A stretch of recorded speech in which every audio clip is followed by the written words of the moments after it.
Thanks for joining me, everybody. I appreciate your time and that you're stopping by and taking a look. I just wanted to go through galaxy morphology. We're at galaxy season, so let's talk about how galaxies are identified, classified, and how that kind of came about.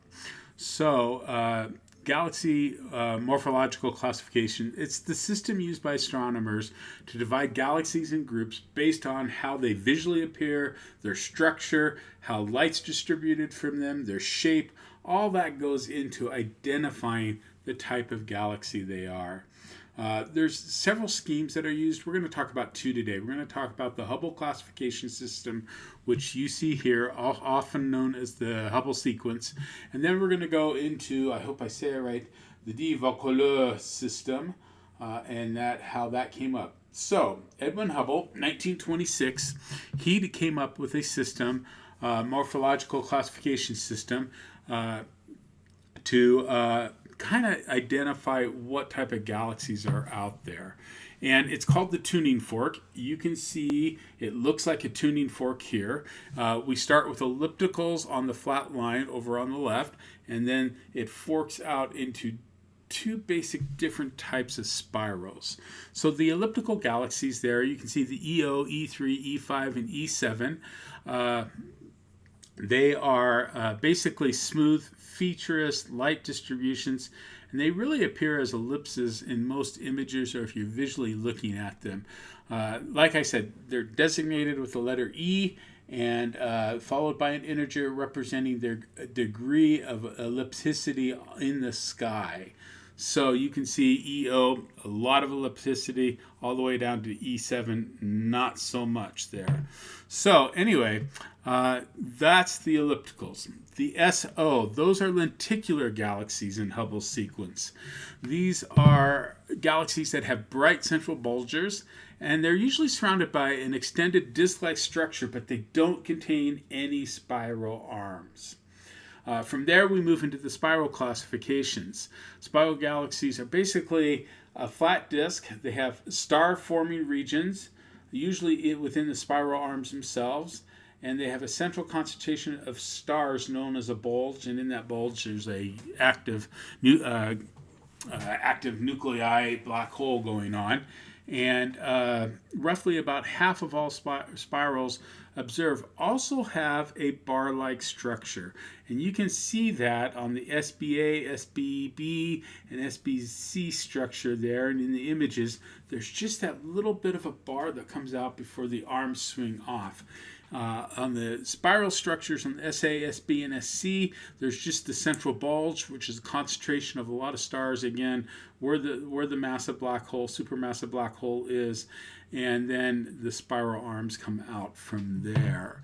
So these are just broad classes that can be extended to finer distinctions that can include other galaxy types and stuff. To this day, the Hubble sequence is commonly used both by professional astronomical research and astronomers to amateurs. It's the easiest, it's the simplest to get to know, and a lot of people still use it. However, in 1959, there was another astronomer, Gerard de Vaucouleurs, in 1959, like I said. He argued that Hubble's two-dimensional classification of spirals, based on the tightness of the arms and the presence or absence of a bar, wasn't adequate to describe the full range of observed galaxy morphological types that are out there. So, in particular, he argued that there's rings and lenses are important structure components of spiral galaxies. So, in the de Vaucouleurs system, he retains Hubble's basic division of galaxies into ellipticals, lenticulars, which you can see, and then spirals. Okay? And then he introduces the notion SA to denote spiral galaxies without bars. You can see that on the upper top one. And then he uses he also shows an intermediate class, SAB, containing weak spiral arms. Okay? And then lenticular galaxies, which are over there right on the edge of the ellipticals, are basically SAO, which is unbarred, and then SOB, which means they're lenticulars that still retain a little bit of their bar.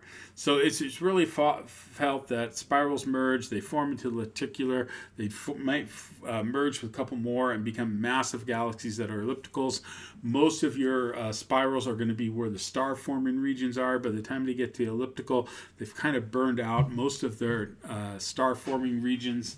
Not a lot of gas left to form new stars, and they're massive, massive galaxies, much bigger than the spirals typically.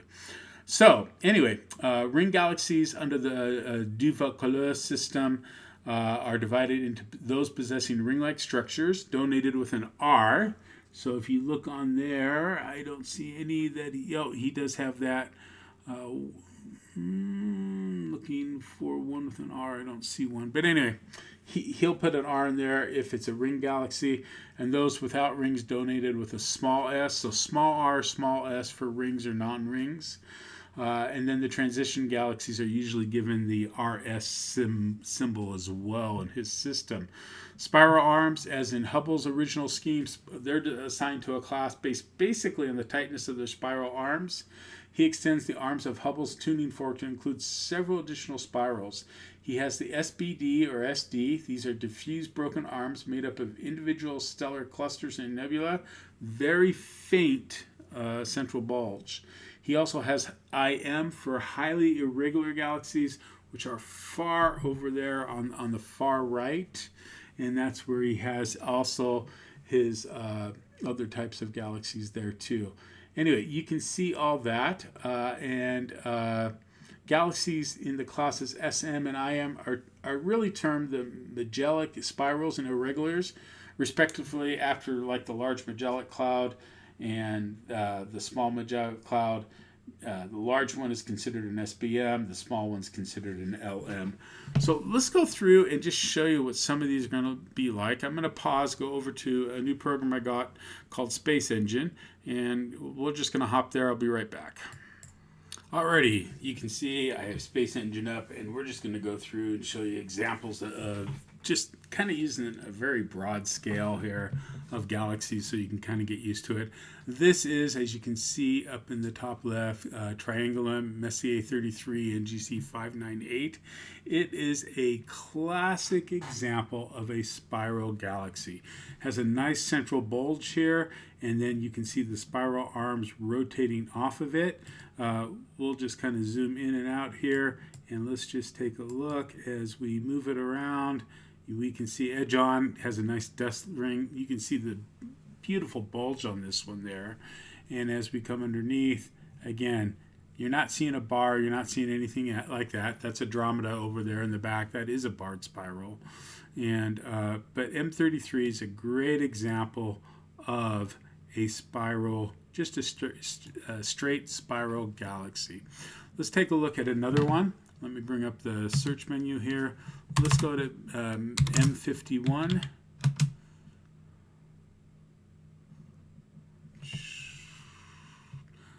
Okay, we're not going to M51. Hang on really sec. Let's see if we will go to it now. There we go. We're going to come right out. Here is M51, another classic example of a spiral galaxy. Just a large central bulge, big collection of stars there, of course. That's where you're seeing the bulge, black hole, active nuclei there, a supermassive black hole. You can see the beautiful spiral arms here and the bridge going over to 5195, its companion. Actually, they kind of think that might just be a background galaxy too. There's an argument for that right now as well. Anyway, but classic example of another face-on spiral. We'll just kind of give you, if you've ever wanted to kind of see what it might look like. Let's see if we can do this. So edge on, that's what M51 would look like. Kind of cool, isn't it? And there it is in that view. And from that view, and we can go over here. If your home planet was that way, you could actually see how the galaxy is below it. Kind of interesting. And that's just that looks like it's a bridge connecting them, but Astronomers are saying probably not the case. So anyway, let's go to another one really quick. Those are the two examples of spirals. Let's go to a barred spiral. We're going to go to our own Milky Way galaxy here. So we're going to come out, zoom back in. Here is the Milky Way galaxy. You can see here as I come out, there is a bar. There's a little bit, you can see the arms are connecting to the ends here of a bar that comes out from that distinct core and forms. And you can see the irregular galaxy up here, the Large Magellanic. We'll talk about that in a minute. As we come around, if you've ever wanted to see what the Milky Way would look like edge on, I'll show you that. There you go. Beautiful dust laying on there. But notice the bulge, not as distinct as the last two spirals. And that's because it is a barred spiral. Let's go to another one really quick. Probably another one that you're really familiar with. M31 Andromeda. We'll hit go to. We're going to pop out. And I'll just show you what Andromeda would look like. Edge on again. More of a bulge, but still not as distinct. And when we really look at Andromeda face on, it also has that bar that's just kind of sticking out there. It's also known as a barred spiral. Okay, let's pause for a second. I want to 7479. Let's go to that one. I think it's 7479. Go to. Head right up. Come on up. Yes, one of my favorite ones, the constellation of Pegasus. Just because you can see here, this is probably the best example of a barred galaxy spiral. Here's the arm, right? And it's coming right off that bar right there. Here's the other arm coming off the bar and bright central core there, but there is definitely a bar that's extending right there. Probably one of the best examples, I feel, of a barred spiral. If you wanted to know what this is going to look like edge on, it just looks like that. So anyway, let's pop over to some ellipticals really quick. F3. Let's go to one of the most famous elliptical galaxies, M87. Go to, we're going to fly out there, and here you can see the elliptical, bright inner core, almost a stellar-like nucleus, but it's so massive, it's just so big. It just, as you come in, you just are flying through stars, and it's just a massive combination of stars, much larger than a spiral. They can be dwarfed. We'll go to a couple of those as well. Let's head over to M60, another one. Go to, should be too far away. Here you can see not as round, more of a, on Hubble's more to the right of the ellipticals, but you can see it's bright core, almost a substellar nucleus, and you can see the extension of that coming in. And as you bring magnification or zoom in, zoom out, you can begin to really get a sense of that is a classic example of an elliptical as well. A couple dwarf ellipticals that you can get into. Let's go back over by Andromeda. Let's go to 110. Oops. Go to, zoom back and wait for it to come. Here is a dwarf elliptical galaxy, bright inner core, kind of elongated. And as you come in, it's just, there's no spiral structure, nothing there. And just a dwarf elliptical, not as big as M87, M60, but still an elliptical. Okay? Let's go to one more elliptical just because I think they're fun. M89. Not a lot of structure to them, but that's all right. We'll go to there. And again, another example. You got 4 ground stars on it, but just the bright inner core. Nice elliptical pattern here, more of a roundish pattern on this one. Just wonderful to see. Let's take a look at some of the lenticular galaxies. Let's go to NGC believe it's 2-2. Go to. Wait for it. Here is a lenticular galaxy. This still has a little bit of spiral structure there, but there's not a whole lot of star formation going on, and it's just basically, it's a good example of a lenticular. No bar. It has rings around it. You can see the rings. Probably the spirals are beginning to fade out from a merger here, and so that's another example. Let's go over to another one. Just want to give you a variety of taste here. NGC 5886, and we'll go to that one. Great example of a lenticular galaxy. You can see the rings. It looks like it has a bar, does. But there's no spiral structure here anymore. The bar's still there. So this is a lenticular with a bar, but just no real spiral structure to it, just some rings. Beautiful example of a barred lenticular galaxy. Okay, and then let's end up with, let's go to F3, get out of here, NGC 1375, and we'll go to that one. Over, bring that up. Just another example of a lenticular galaxy. This one's not barred. Bright inner core. It looks like it has spiral structure. Really, it's just dust lanes that are left over. There's not a whole lot going on here. Another classical lenticular. So those are just examples of some of the types of galaxies that are out there, and I hope you found that interesting, kind of the main types. And let's just go to one more just for fun, and you can see if you can figure out which one you think this is. Sombrero, Messier 104. Come in.